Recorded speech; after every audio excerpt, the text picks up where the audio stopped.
Bonjour à tous, je suis David Nunga.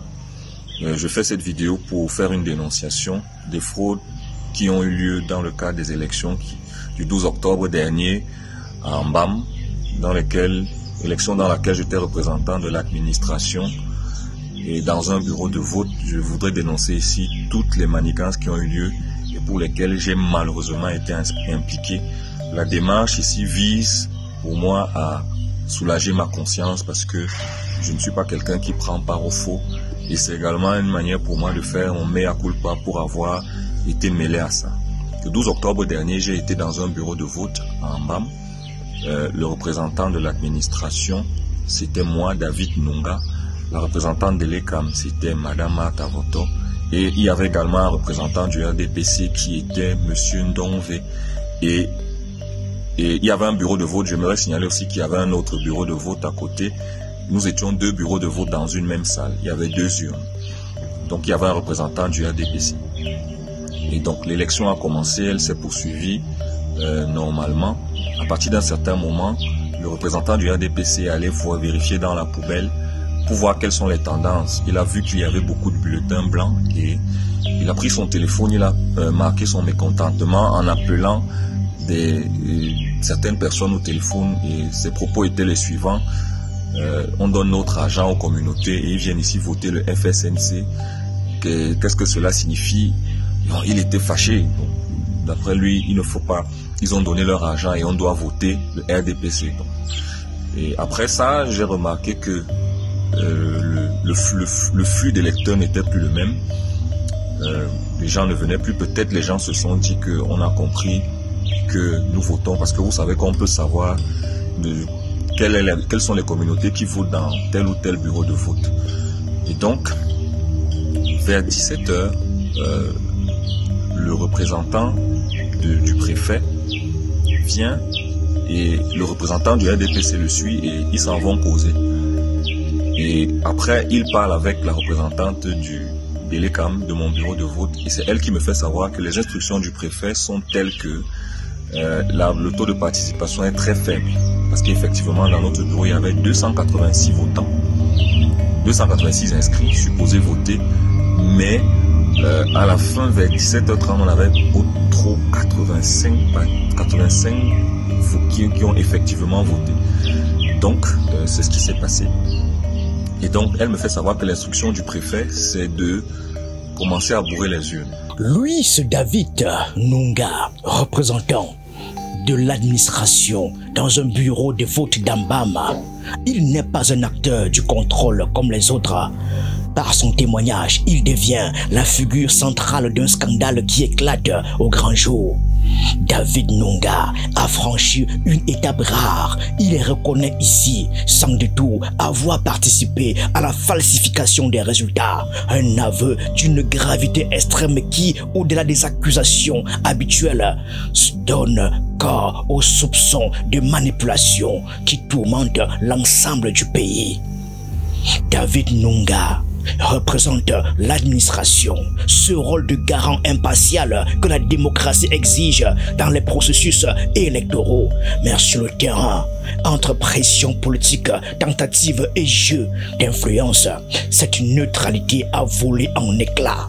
Il explique ici que la population d'Ambam ont massivement voté pour Issa Chiroma Bakari, candidat du FSNC, dans une clarté démocratique qui aurait dû suffire. Pourtant, selon lui, les responsables locaux ont préférentiellement détourné ses voix, manipulant des chiffres et des tableaux pour maquiller le résultat. Un acte qu'il a lui-même contribué à mener. On l'écoute.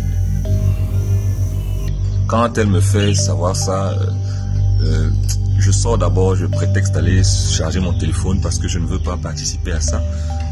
Malheureusement pour moi, j'ai mal calculé le temps parce que quand je reviens, ils sont encore en train de bourrer les urnes. J'entre dans le bureau de vote, je me mets à prendre part. On me dit prends le bulletin, donne ceci, fais cela. C'était sale. Donc, mettre les signatures. Vous voyez les registres dans lesquels on émargeait. On a mis les signatures pour ceux qui n'étaient pas là.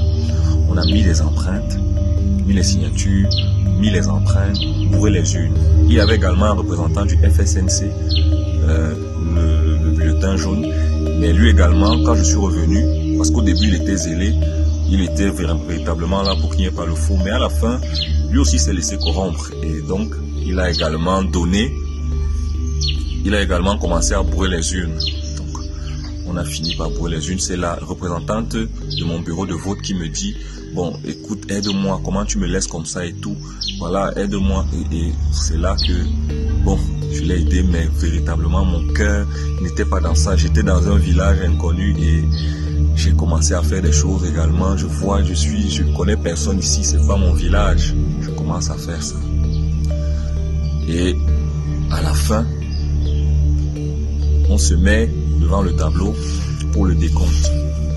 C'est moi qui étais chargé du décompte parce qu'il n'y avait même pas de scrutateur.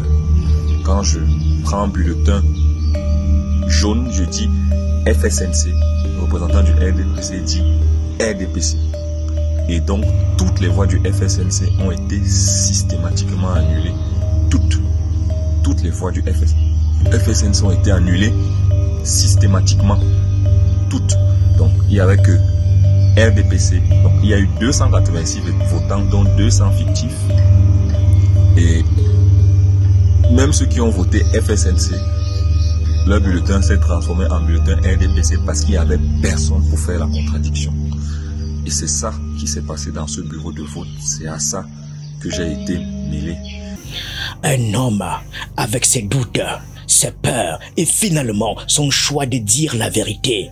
David Nunga devient ainsi l'incarnation du basculement entre le secret et la transparence, alors que les tensions électorales montent un peu partout sur le territoire national. Le camp d'Issa Chiroma Bakari reste ferme sur sa position.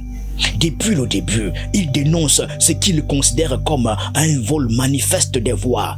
Ce n'est donc pas une surprise, mais aujourd'hui, cette thèse reçoit un renfort inattendu. Le témoignage de David Nunga, représentant de l'administration à Ambam. Il confirme ce que le camp Chiroma dénonçait depuis des semaines, des irrégularités massives et organisées, des manipulations administratives et politiques qui, selon eux, ont nié la victoire populaire du candidat du FSNC. Les procès-verbaux publiés par le camp Chiroma deviennent alors bien plus qu'un simple document. Ils montrent un soutien massif à Issa Chiroma Bakari dans de nombreux bureaux de vote. Et l'aveu de David Nunga vient donner un poids inédit à ces chiffres. Il ne s'agit plus de suppositions ni de rumeurs. C'est un témoignage direct venant de ceux qui étaient sur le terrain, au cœur de la manipulation. Je fais cette vidéo pour faire une dénonciation, pour dire aux Camerounais que voici ce qui se passe. Je suis Camerounais, mais je soulage, c'est pour soulager ma conscience parce que je ne peux pas dormir chez moi avec ce genre de choses. Je ne peux pas. Lorsque nous étions dans ce bureau de vote, nous savions que le représentant du RDPC, qui s'est montré très gentil avec nous, qu'il allait nous donner quelque chose à la fin. Mais je ne savais pas que c'était par rapport à cette basse besoin-là, cette fausse besoin. Si donc, quand la dame de l'ECAM m'a donné 10 000 francs, je lui ai remis les 10 000, je lui ai dit que je pensais qu'il allait nous donner ça parce que bon, on a fait un travail républicain, mais c'est pas si c'était pour le faux, reprenez votre argent. Néanmoins, j'ai pris part à ça. Je reconnais que, à contre-cœur, je l'ai fait, mais j'aurais dû sortir et ne même pas être là, mais j'étais là. C'est pour ça que je fais cette dénonciation. Il y a eu le faux en bas. Et dans toutes les localités alentours, c'était pareil. Donc voilà ma dénonciation d'aujourd'hui. Cette vidéo, déjà relayée sur la toile, corrobore ce que beaucoup redoutaient. À Ambama, les résultats ont été falsifiés. Et si Ambama est touché, il est probable que d'autres bureaux l'aient été également. Parce que ici, les mots de cet homme éclairent la mécanique de cette manipulation et dévoilent le fonctionnement de ce que certains appellent déjà une mascarade électorale grandeur nature. Un véritable hold-up électoral. Pour le camp Chiroma, ce témoignage n'est fait que renforcer leur combat. Il offre une preuve tangible de ce qu'ils dénoncent depuis le début. Et pour le pays, c'est un signal fort. Les irrégularités ne sont pas de simples suspicions. Elles sont confirmées par ceux qui étaient censés garantir la régularité du scrutin. En quelques phrases, David Nunga brise le silence de l'administration et place la lumière sur une réalité difficile à ignorer. Les accusations se transforment en faits avérés et le débat électoral déjà tendu prend désormais une dimension nouvelle.